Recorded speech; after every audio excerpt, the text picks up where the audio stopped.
And first of all, I'm just going to put on the recording for people who are not able to make it now. Okay, good. The recording is on. For those of you who are watching the recording, you only missed the first couple of minutes. Sorry about that. So you should have also access to our December 18th webinar information session. If you don't have that, shoot us an email.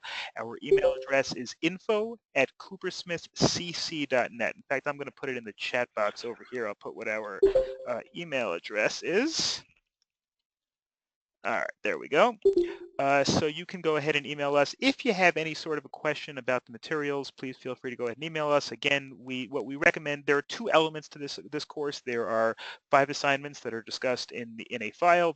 We also give you a series of lessons on MLA formatting, which we expect for this material. We also have that webinar from December 18th, which discusses that, which goes through what we are expecting on each assignment and various other resources. Notice for assignment number 4, which is a research assignment, we also, in the flash drive, we also give you some materials over here. This is the flash drive that you should have. This is the MLA materials with some videos. And for assignment number 4, which is a research assignment, we also give you research assignment four articles that you can use as your research. You don't actually have to go out and find your articles. In fact, for this course, I don't think there's really any external research that you need to do. The only assignment that calls for external research is assignment number 4, and here we give you the materials for it. Okay, so these are some of the resources that we give you, and what the purpose of this webinar is to kind of go through some of the things that we expect in terms of the business writing assignments, and also, of course, to throw it open to questions that any of you may have. And with that, I am going to turn the microphone over to Dr. Sari Rosenberg, who is in charge of the business writing course, and she is going to go through some of the things that we expect out of the assignments. And again, we definitely encourage you to ask any questions if you in the chat window. So please go ahead and do so. Generally speaking, I know I see we can't unfortunately make people presenters because we have to kind of keep it focused. But we'll have if you have a question, please go ahead and type in your question. Okay, Dr. Rosenberg.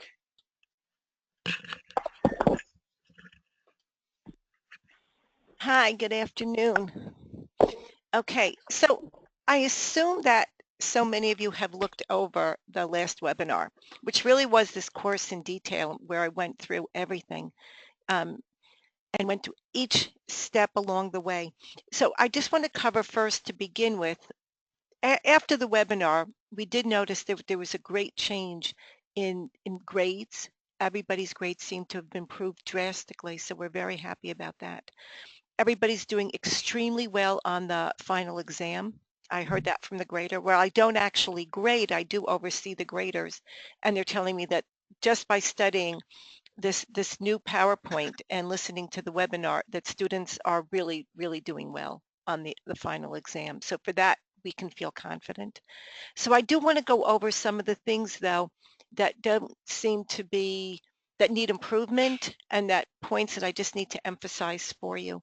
The first one is, and this is what I'm hearing from the graders, the students are not handing in, I'm going to tell you here on assignments, they're not putting in a cover sheet. Aside from everything that you're asked to do, let me just going to look at here.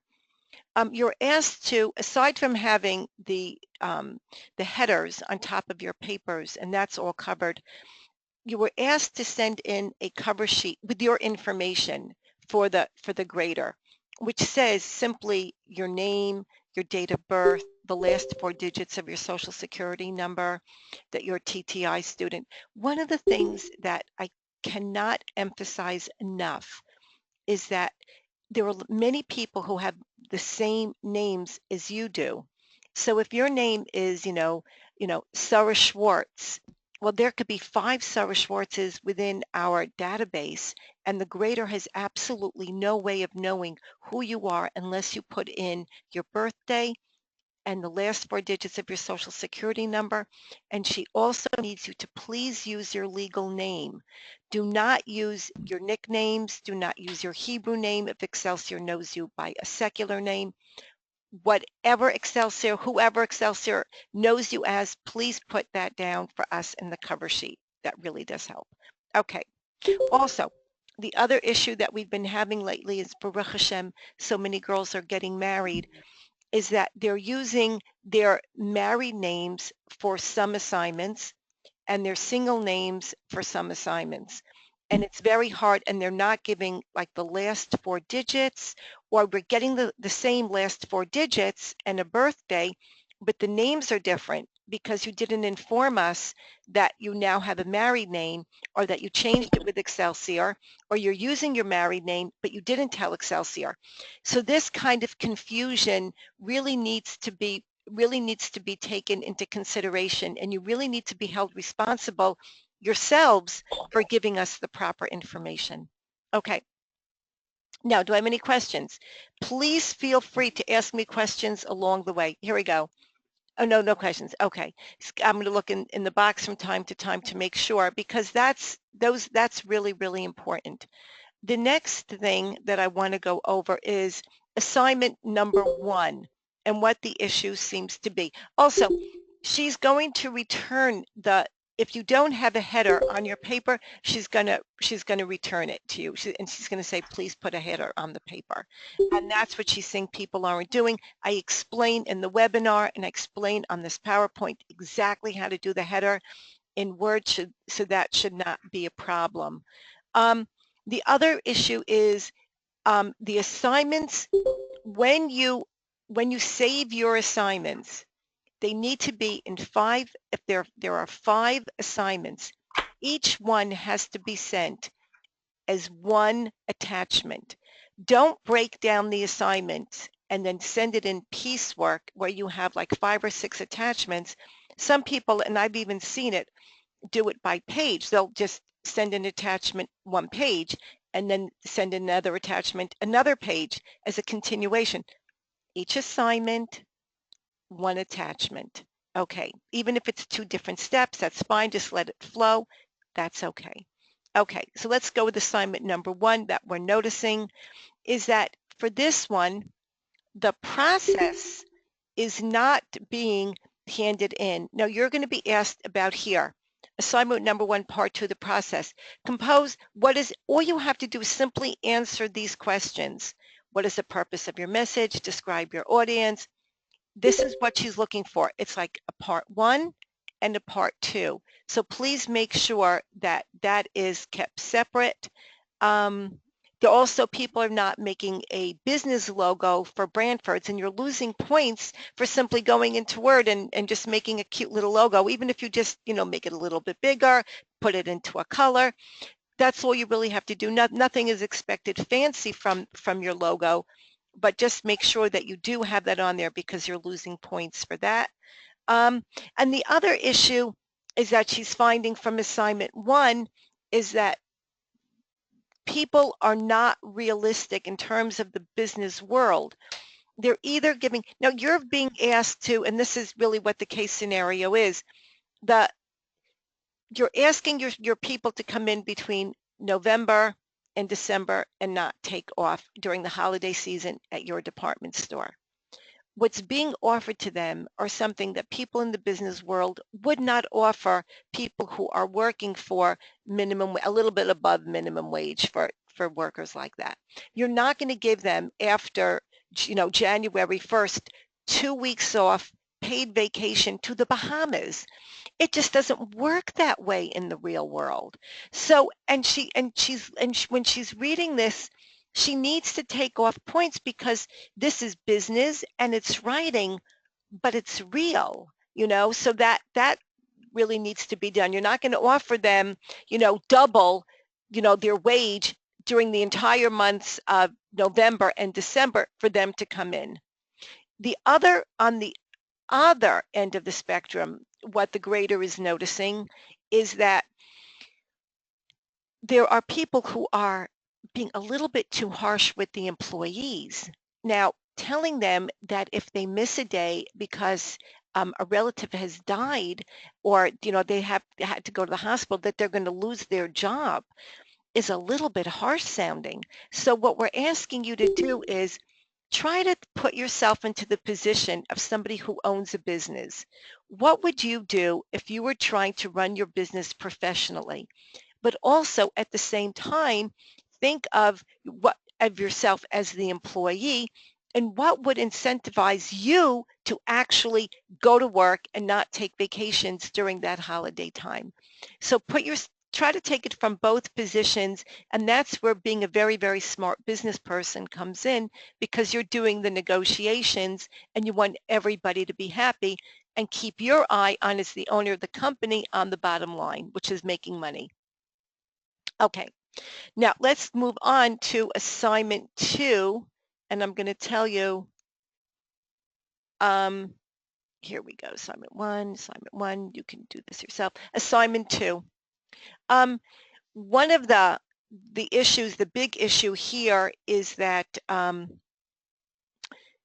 again, people are being a little rough on the employees. Yes, they went over and above the, and spent too much money on it.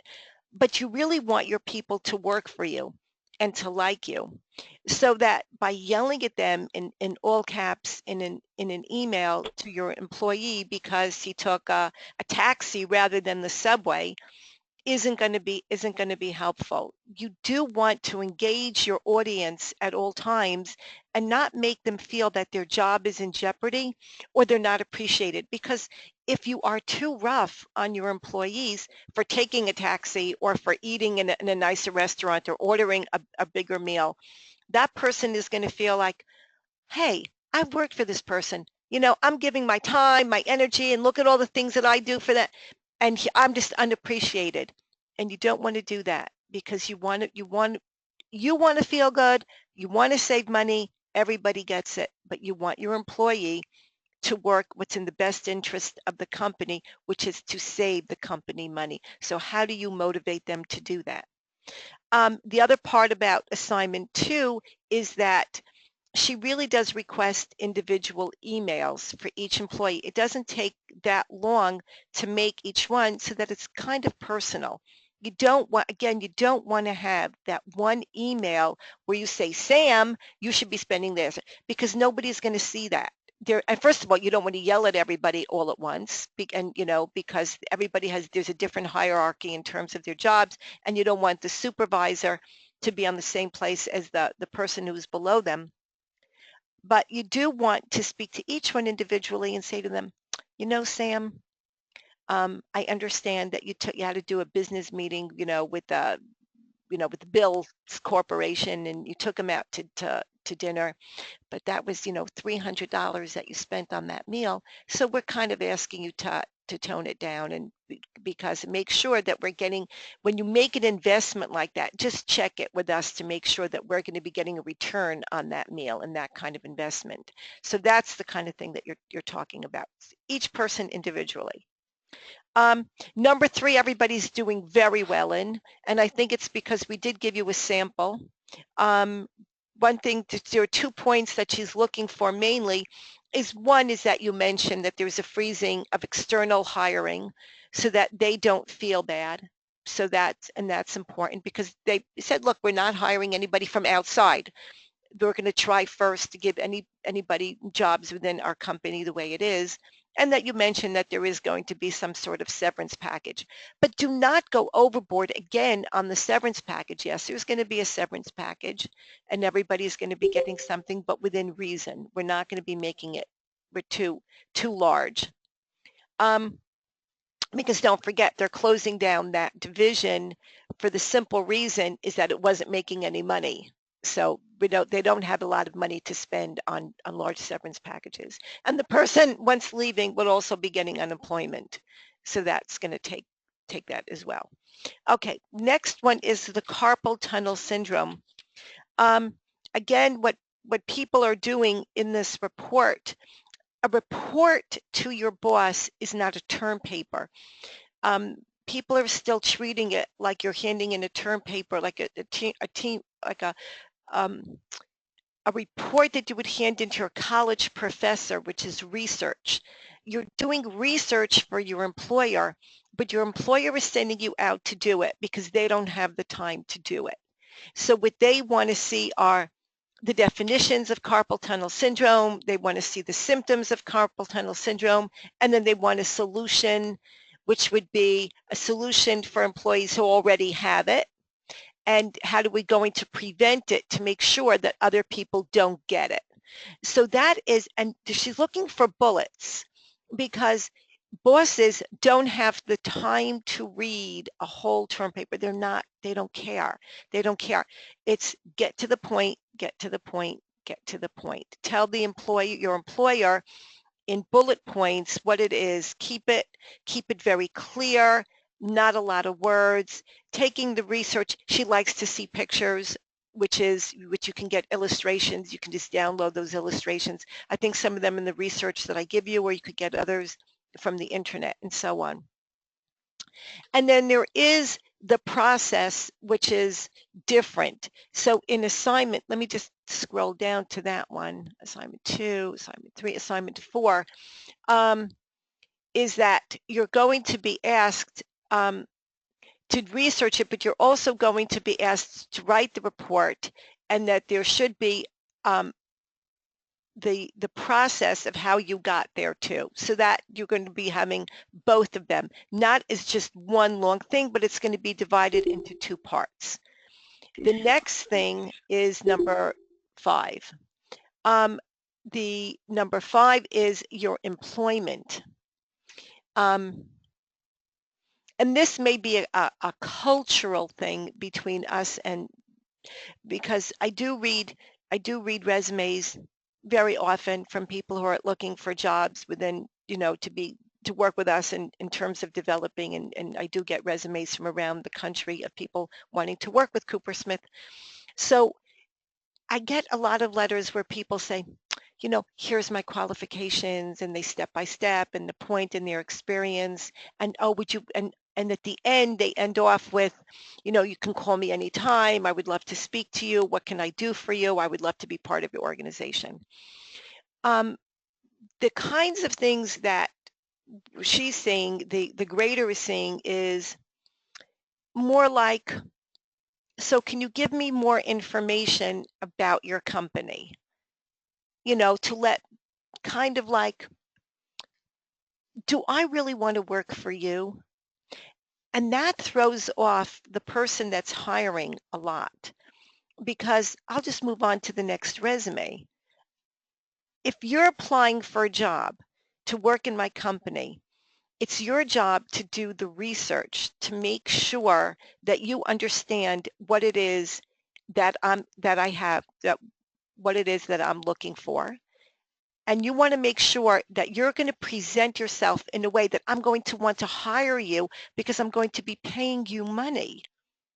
And it's not like, are you good enough for me to go work for you? So that some of the letters that she's looking at kind of turn the tables, and she's kind of confused about that. Like, what makes your company good enough that I would want to work for you? And you don't want to go down that road, because it's really not going to be helpful in the real world. So I wouldn't do that. And then she's looking for you to get specific with experience. Some of you are saying things like, I'm a really fun person. I'm very energetic.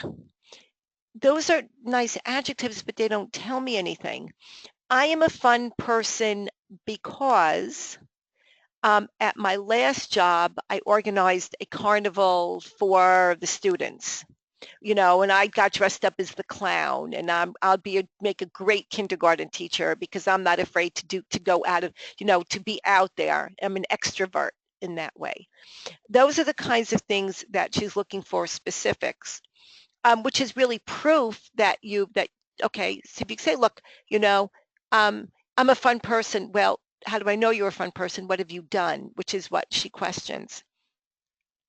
The other thing is, you need to supply us with the ad that you're answering. That really is extremely helpful for us, because this way because by reading the advertisement, if you just, take a picture of it and put it in, you can snag it and just put it in, would be very, very helpful, so that we have an idea of what it is, the job that you're applying for. Don't do it without it.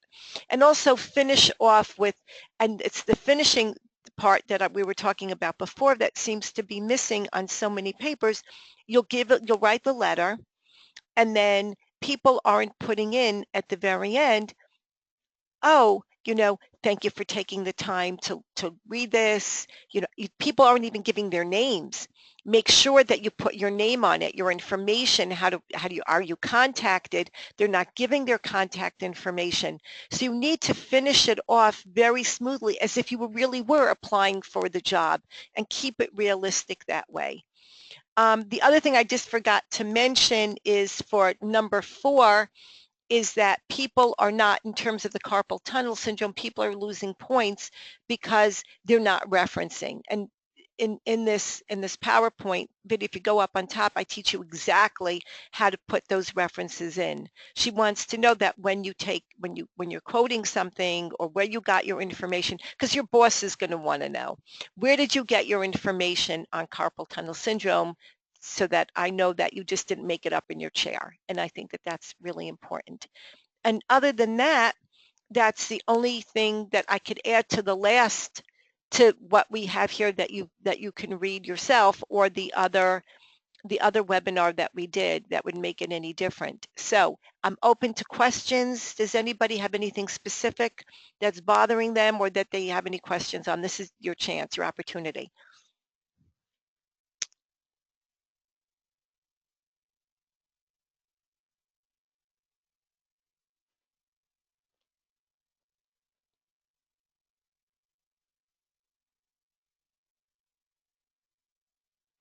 If anybody is on the phone and they have phone questions, you can unmute yourself, and I'll be glad you can ask it on the phone. That would be fine too.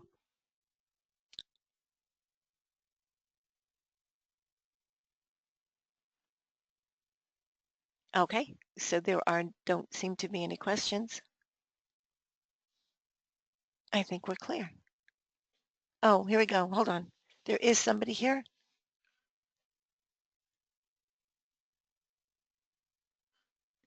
Okay. Very good. I'm so glad that I've motivated you to finish it. If you have any questions, oh, okay. If you have any questions at all, please feel free to, you could either call us or email us with your questions, and we'll take care of it for you.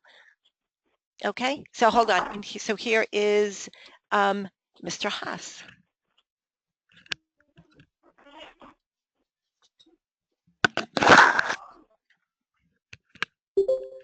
Hi. I just want to mention one more thing regarding assignment number 5, and this is something that's not really just relevant to to Coopersmith specifically, or to this assignment, and I think it's more relevant to real life. And I kind of want to emphasize something that Dr. Rosenberg said a little while ago, and that is, I see a lot of resumes. I work for, obviously, I run Coopersmith, I help run Coopersmith, and I work in other organizations as well, and I hire a lot of people, and I see a lot of resumes, and the ones that say something like, I saw your ad, and I think I would be an excellent fit for reasons A, B, C, D, E, and attached is my resume, and please feel free to call me, please feel free to get in contact with me at your convenience. Those are going to get a second look, especially if they reference something about the organization that they're applying for. So most organizations out there in today's day and age, you can do a lot of research, and you can know a tremendous amount about the organization by researching them online. You can go to their website and you can read their website, and you could know pretty much everything about the company. Now, again, in this example, it's a little different. Obviously, this example is a hypothetical company. It's not. Although, for assignment number 5, you could actually research the real companies that you're talking about, but. But in terms of when you're applying for jobs, and presumably you're all going to be applying for jobs, at some point in the near future, A, you want to try to research the company you're applying to beforehand. B, in your cover letter, or your email, however you're communicating with them, you want to say something about their company to prove that you've researched them a little bit. Number 3, you want to express your interest and express how fascinated you are by their work, even if you're not fascinated.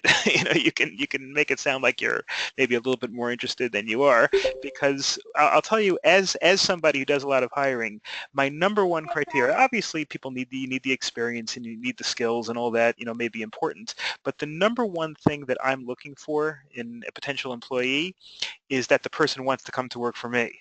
That's kind of almost the top issue that I'm looking for. If you write to an employer saying, can I have more information about the job, then as an employer, I've received 25 other resumes. I don't need to give you information about the job. You can always get information about the job by researching it, and you can get it later on in the interview. So always try. You don't have, just because you get an interview doesn't mean you have to take the job. So be as excited as possible about the position. Be as interested in the particular company that you're dealing with. Later on, if you decide that the job is not for you, nobody said you have to take it. So don't kind of start the negotiating at the beginning. When you've made a really good impression on the employer, and the employer really wants to really wants to work with you, then you're in a much better position to negotiate. If you have to negotiate salary or hours or work time or whatever it is, these are all things that are very important. Things like working remotely or working only part-time or getting a higher salary. These are all things that are important, but these are not things that you want to start negotiating sight unseen, because no employer is going to negotiate these things with you unless you've already made a good impression. Once the employer wants you, then then he'll negotiate these things with you. But if you start off, the first thing you write is, I need an extra, I need more money and I need better hours, the employer will say, okay, I'll just go to the next person. Thank you very much. Okay, question regarding the additional feedback. Yeah, okay. I mean, just shoot us an email that you're interested in that service, and and we'll tell you we'll tell you how that is. Again, most people don't choose to do that. It's only a very, very small percentage of people. But yes, if you want the additional feedback, you can let us know, and just shoot us an email, and we'll be happy to take care of that for you.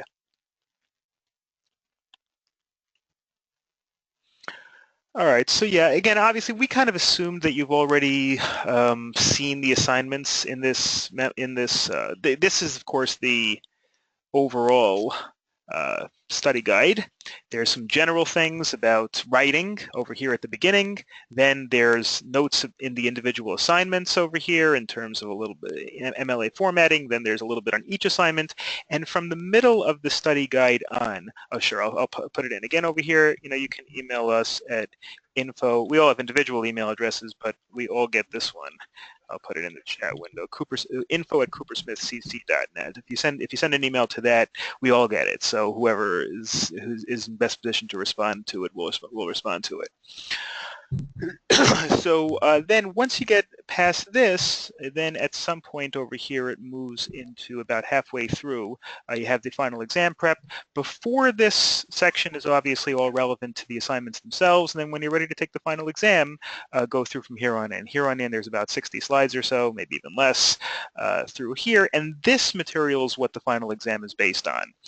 But the material before this is really designed to make sure that you have the knowledge necessary to actually write the assignments. And again, we've kind of assumed that you've already seen the assignments. If you haven't seen the assignments yet, and so you're a little lost in terms of what we're talking about now, going into the specifics of the assignments, feel free to look them over, and we will put this webinar up for, we'll put the recording up, and which will allow you to watch at any time. So if you want to go ahead and look over the material and watch this again, watch Dr. Rosenberg's, 15, 20-minute presentation, regarding each individual assignment, that certainly might help as well. Okay, so if nobody has any questions, then if you have any questions, obviously, please feel free to chime in over here. If nobody has any questions, then we are about done. I want to remind everybody one more thing. Next Sunday, which is at 12 o'clock Eastern, the same time. We're going to have a science about a webinar about natural science. And thank you for the question. I'll get to that in a second. But so we're going to do at the beginning, we're going to cover biology and earth science, and then later on, we're going to cover chemistry. So the chemistry element might start around 12:45, give or take. Until then, we'll be discussing earth science and biology. I know that there's a whole cohort of people that are currently studying for the chemistry exam, so we're going to kind of shift gears towards the end over there. So if you're taking the earth science or life processes exam or both, that's next Sunday at 12, same way to log in. If you're taking chemistry, then you can log in a little bit later on, but we will be covering those materials as well. The math, as far as math goes, there was a math webinar 2 Sundays ago. Obviously last Sunday was Perm, but 2 Sundays ago there was a math webinar. It should be in the, let me find the webinar for you. I can give you the link for it right now for the math one. All right, just give me 1 second. I just got to find it over here on my other screen. All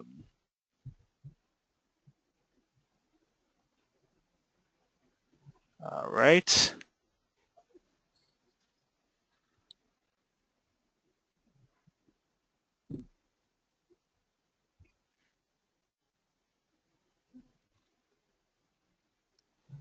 Okay.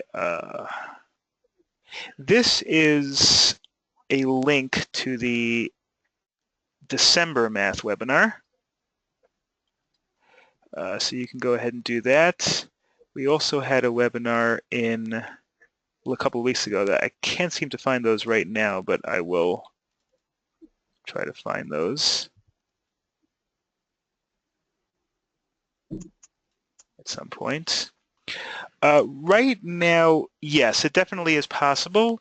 Shoot us if you'd like the direct link to any of these. You can certainly let us just shoot us an email, and we'll be happy to send you the link. That's not a problem at all.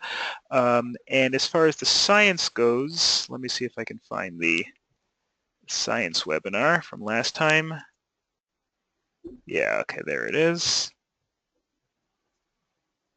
This is a link to the January science webinar, but again, we'll be having a live one again next week. At this point, we don't have plans to schedule a webinar for the business exam, just because they're not quite as popular and not as many people take them. But listen, if there's enough of a demand for it, we're certainly up for whatever the students think would be helpful. So again, if you'd like, but the one from December should be there, just in case you don't have it, by the way. If you may have gotten an earlier version of the flash drive or whatever it is. If in case you don't have it, let me also give you the link to the business writing webinar from last time, from December 18th, and it should be accessible right over there. That's the December 18th business writing webinar.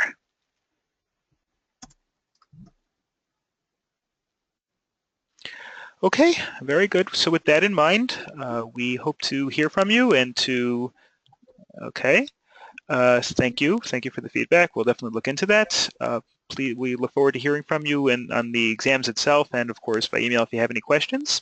And we'll see you at future webinars, hopefully. And have a wonderful day, everybody. Or if you have any more questions, please feel free to continue chiming in.